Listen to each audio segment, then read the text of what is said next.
يا هلال أهلا أهلا كيف الحال قد غبت وإليك اشتقنا وانتهى بعدك صار وصال نعطي হযরত মুহাম্মদ সাল্লাল্লাহু আলাইহি ওয়াসাল্লাম বলেছেন, যে ব্যক্তি ঈমান সহকারে নেকির আশায় রমজানের সিয়াম পালন করে তার অতীতের গুনাহসমূহ ক্ষমা করে দেওয়া হবে। হে আল্লাহ, তুমি আমাদের রোজাকে কবুল করে আমাদের গুনাহ খাতা মাফ করে দাও। আমিন সুম্মা আমিন। আসসালামু আলাইকুম, সবাইকে ওয়েলকাম জানাচ্ছি আমার চ্যানেল রুমিস ফ্যাশনেবল হাউসে। আজকে আমি রান্না করব মুরগির গোশত আর একটু বেগুনি বানাবো। সে কারণে বেগুনিগুলোকে পাতলা করে কুটে এভাবে পানিতে ভিজিয়ে রেখেছি। কলা রান্না করব, এর কারণে মাছের মাথা এক অংশ ভিজিয়ে নিয়েছি। হালিম রান্না করব, হালিমের জন্য হাটশা মুরগির গোশত ম্যারিনেট করে রেখেছিলাম ডিপ ফ্রিজে, সেটা এখন বের করে নিয়েছি। আর একটু মুরগির গোশত রান্না করব, পোলাও রান্না করব ভোর রাতের জন্য। আজকের প্ল্যান এটাই।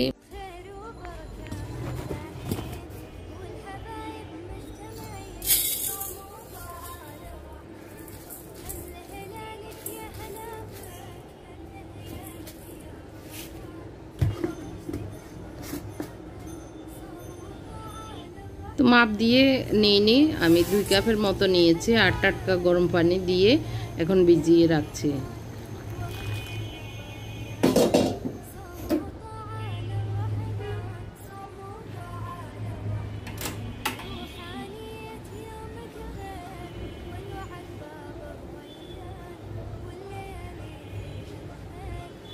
মনে হচ্ছে পানি একটু কম হয়েছে, এই কারণে আমি আর একটু পানি দিব। আর এভাবে লামসগুলো আমি ভেঙে দিয়েছি।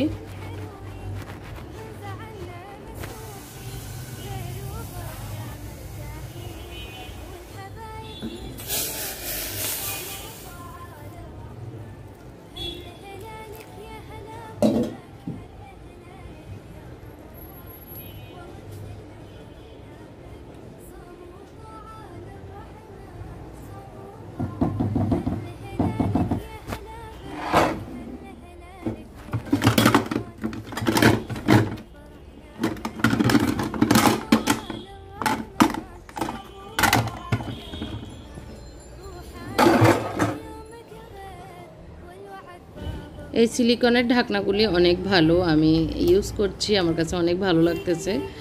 আপনারা চাইলে আমার ফেসবুক পেজ থেকে নিতে পারেন। এটাতে 6 পিসের একটা সেট 450 টাকা, কিন্তু খুবই ভালো। এইভাবে আটকিয়ে নেওয়ার পরে যদি আমরা একদম উপরও করে ফেলি তাহলেও কিন্তু পানি পড়ে না বা কোনো কিছু পড়বে না। এখন আমি এই শুকনো ডালগুলো ফ্রিজে রেখে দিচ্ছি।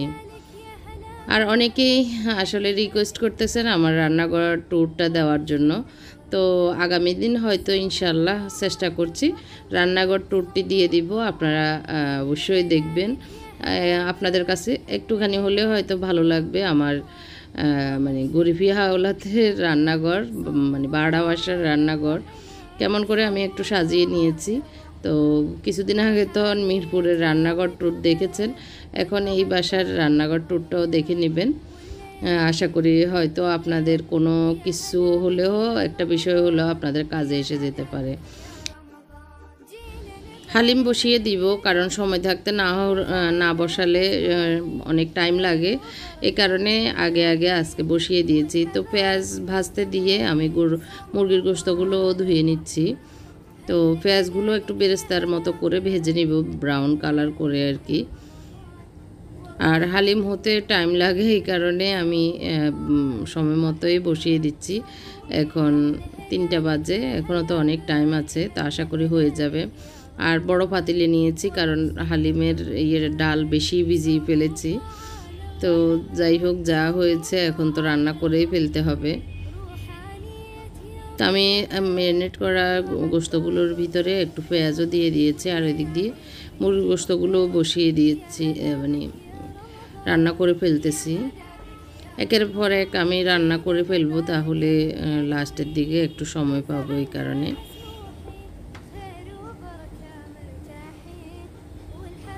যারা আমার চ্যানেলে নতুন এসেছেন, আমার চ্যানেলটি এখনও সাবস্ক্রাইব করেননি, প্লিজ আমার চ্যানেলটি সাবস্ক্রাইব করবেন এবং পাশে থাকা ছোট্ট বেল বাটনটিও চাপ দিবেন, যাতে করে আমি যে নিয়মিত ব্লগ দিই সেগুলির নোটিফিকেশন আপনার কাছে চলে যায়। আজকে আমি একটা ডিআইওয়াই দিয়েছি রান্নাঘরের জন্যই, ইট লেখা। আশা করি আপনারা দেখেছেন, তা যারা দেখেননি আমি আই বাটনে দিয়ে দিচ্ছি, আপনারা চেক করে নিতে পারেন। তো একটু কষিয়ে নিয়েছি, পানিও বেরিয়ে গিয়েছে। তো এখন আমি আর বেশি একটা রান্না, মুরগির মাংস আসলে তাড়াতাড়ি হয়ে যাবে। তো একসাথে এখন আমি ডালগুলো দিয়ে দিব। এই যে ডালগুলো ভিজে মোটামুটি নরম হয়ে আছে।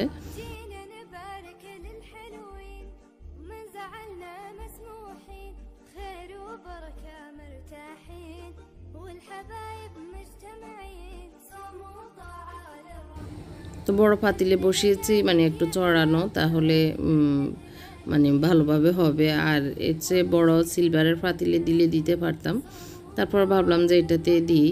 তো এখন আমি লবণ দিয়ে দিয়েছি ডালের পরিমাপে, আর দিয়ে দিচ্ছি হালিমের মশলা, আর দিয়ে দিব একটু হলুদ এবং মরিচ পাউডার। তো আসলে সেটা একটু স্ক্রিপ্ট হয়ে গেছে, মানে ভিডিও অফ হয়ে গিয়েছিল।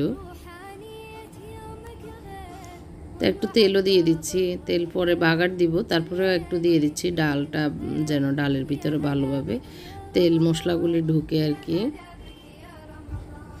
এখন আমি ফুটন্ত গরম পানি দিয়ে দিচ্ছি বেশি করে, একবারে 1 লিটারের মতো।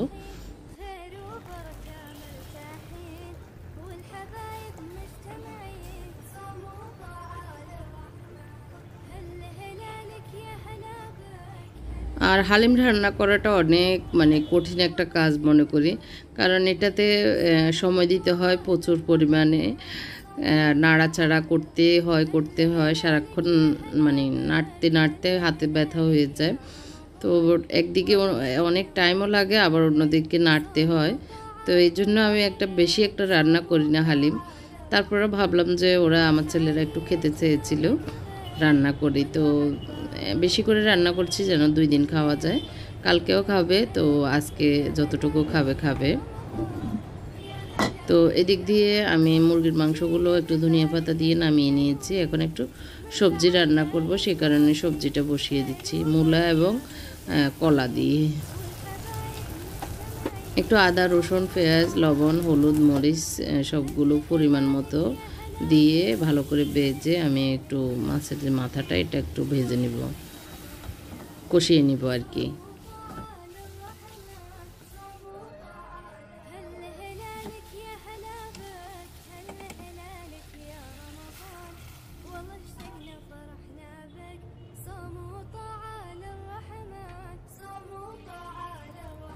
তো আরও পানি দিয়ে দিচ্ছি, আসলে এইভাবে পানি দিয়ে একটু শুকালে আমি বারবার পানি দিয়ে এই মানে হালিমটা রান্না করে নিচ্ছি, কারণ ডালটা যতক্ষণ সেদ্ধ না হবে ততক্ষণ এটা হবে না, আবার খেতেও ভালো লাগবে না।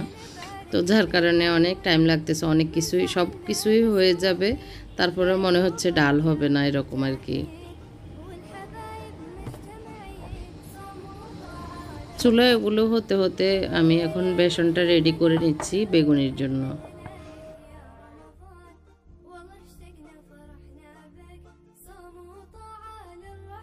বেগুনির গোলা রেডি হয়ে গিয়েছে, ওইটা ভিজতে থাকুক, আর এদিক দিয়ে আমার তরকারিগুলো হয়ে যাচ্ছে। তো আমি মাছের অংশগুলো উঠিয়ে নিচ্ছি জলের ভিতরে, এখন সবজিগুলো দিয়ে দিব। আমি 4টা কলা আর 1টা মূলা দিয়েছি।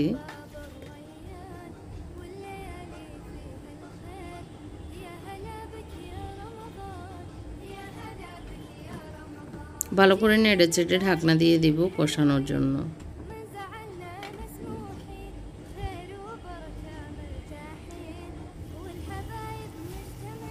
তো আসলে রমজানে বেশি একটা সবজি বা তরকারি খাওয়া হচ্ছে না, কারণ আমরা রাতে কোনো খাবারই খাই না, ইফতারি খাই, আর ভোর রাতে একবারই খাই। তো যার কারণে ভোর রাতে ভালো একটা জিনিস হলে হয়ে যায় আমাদের, আর বেশি যে 2 জনের লাগে তা না। তো ওদের জন্য তো ভালো করতেই হয়, ওদের জন্য কেন, ভোর রাতে সবার জন্য ভালো না করলে তো খেতে ভালো লাগে না, সেই কারণে।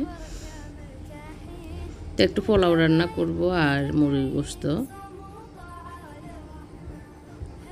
তো একটু কষানো হয়ে যাওয়ার পরে আমি মাছের মাথাগুলিয়ে দিয়ে দিয়েছি।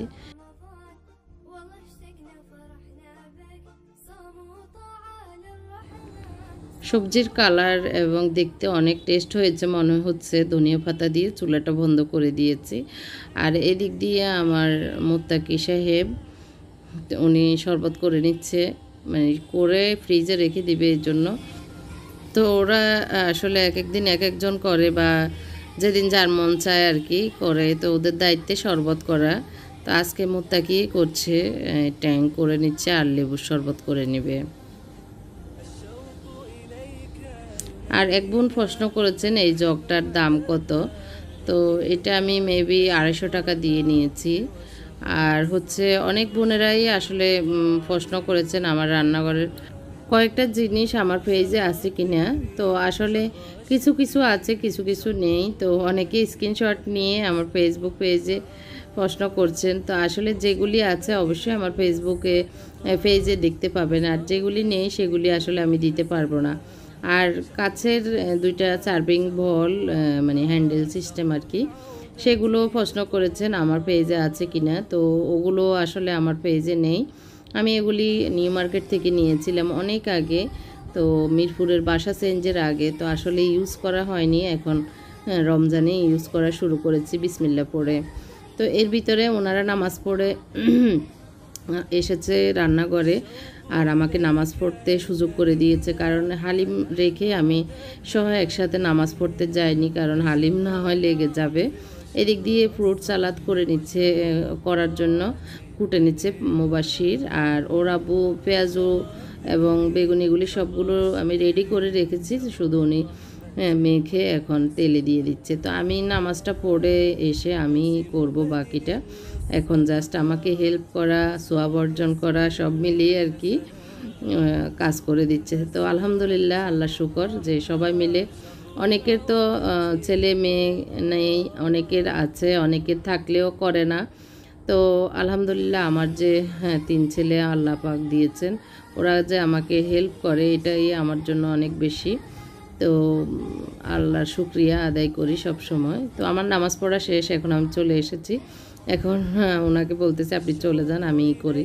তো উনি বললো আমার হাতের কাজটা শেষ করি। তো এই ফাঁকে আমি সুযোগ পেয়ে ডাইনিং টেবিলে চলে এসেছি, ডাইনিং টেবিলটা একটু গুছিয়ে নিচ্ছি।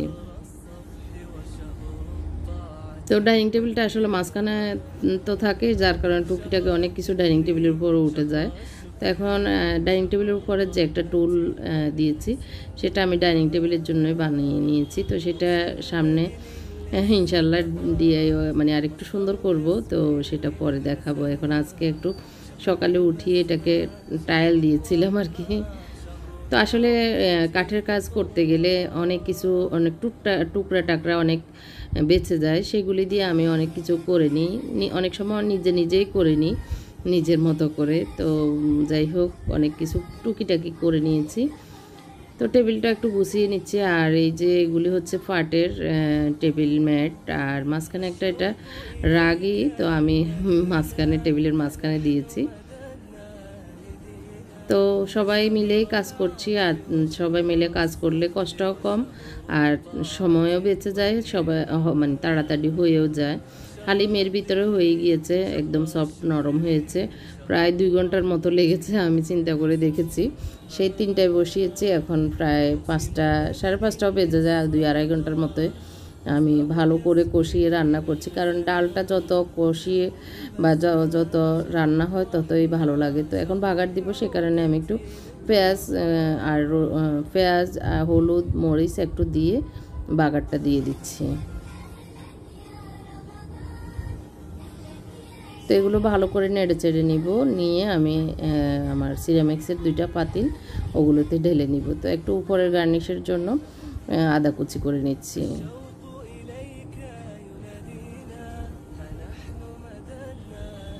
এই তো এই 2 পাতিলেই হয়েছে। তো 2 পাতিলের উপরে একটু ডেকোরেশন করে নিচ্ছি, পেঁয়াজ বেরেস্তা দিয়ে দিচ্ছি, ধনিয়া পাতা দিয়ে দিচ্ছি, একটু পুদিনা পাতাও দিচ্ছি। পুদিনা পাতা দিলে একটু গ্রান হয়।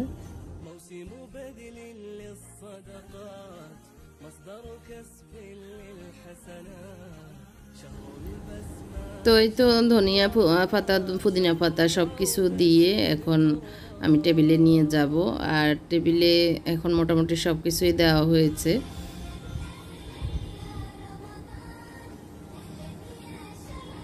অনেক গরম, তো আমার ছেলেদেরকে বলতেছি তোমরা একটু নিয়ে আসো।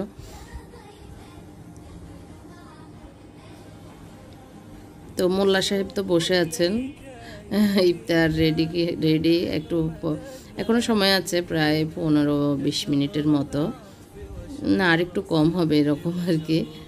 তো বেড়ে ফেলছে, আমি ভেবেছিলাম সবগুলো একসাথে হলে একটু শ্যুট করে নিব, তো উনি মনে করছে যে বেড়ে ফেলি, কাজ শেষ হয়ে যাক।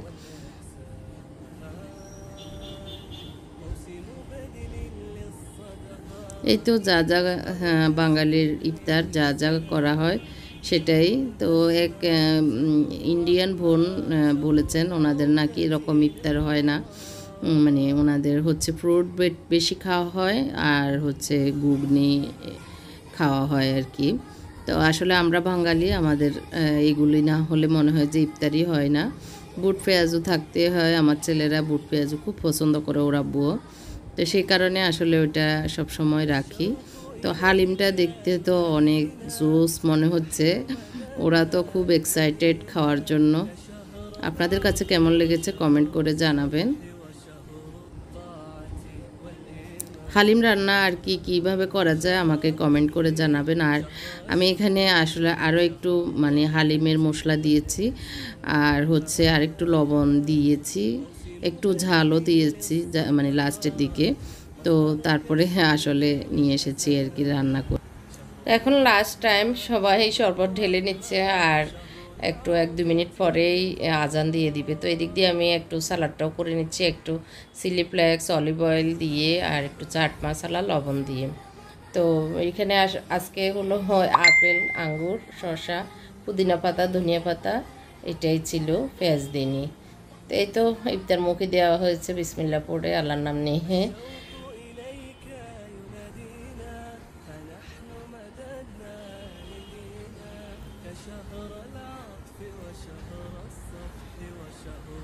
তো মুনতাসির আসলে কোনো কিছুই খায় না, ও শুধু ইফতারের ভিতরে বেগুনিটাই খায়, আর চিকেন বানালে তখন চিকেন খায়। জিলাপি আর ওর হলো বেগুনি ইফতার, তো ওর জন্য আসলে একটু পরে পরোটা ভেজে দিব, পরোটা বানানো আছে, হালিম দিয়ে খাবে। তো আজকের ব্লগটি কেমন লেগেছে কমেন্ট করে জানাবেন। আর আগামী দিন চেষ্টা করছি আমি রান্নাঘর টুরটি দেওয়ার, আপনারা অপেক্ষা করতেছেন অনেকেই, তো অপেক্ষার অবসান হয়তো ঘটবে আর কি ইনশাআল্লাহ। এখন চা মানে ইফতার খাওয়ার পরে নামাজ পড়ে চলে এসেছি রান্নাঘরে, একটু চা খাবো। অনেক দিন চা খাওয়া হয়নি এই মানে রমজান আসার পর থেকে আর কি। আজকে একটু চা খেতে মন চাচ্ছে, এই কারণে আর একটু কাজও করব, ড্রয়িং রুমের কাজ করব, সেই কারণে ভাবলাম যে শরীরটাকে একটু তাজা করে নিই। তো দুজনের জন্য একটু চা করে নিচ্ছি। আর হচ্ছে আমার ছেলেরা সবাই যার যার প্লেট ধুয়ে নিয়েছে, ধোয়া দায় আর বেশি নেই, আমি ইফতারের আগে মোটামুটি ধোয়া দায় করে ক্লিন করে রেখেছি।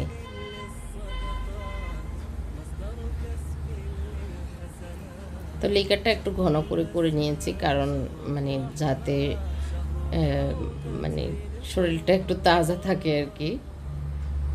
আমরা একবারে সেরি খেয়ে ঘুমাই, যার কারণে আর রাতে আর ঘুমানো হয় না। তো আমার এই নতুন কাপগুলি কেমন লেগেছে আপনাদের কাছে কমেন্ট করে জানাবেন। এগুলি একদমই নতুন, আমার কাছে খুব পছন্দ হয়েছে, আমার কাছে খুব ভালো লাগে এই কাপগুলি। তো আজকের মতো এখানে বিদায় নিচ্ছি, আল্লাহ হাফেজ, আসসালামু আলাইকুম।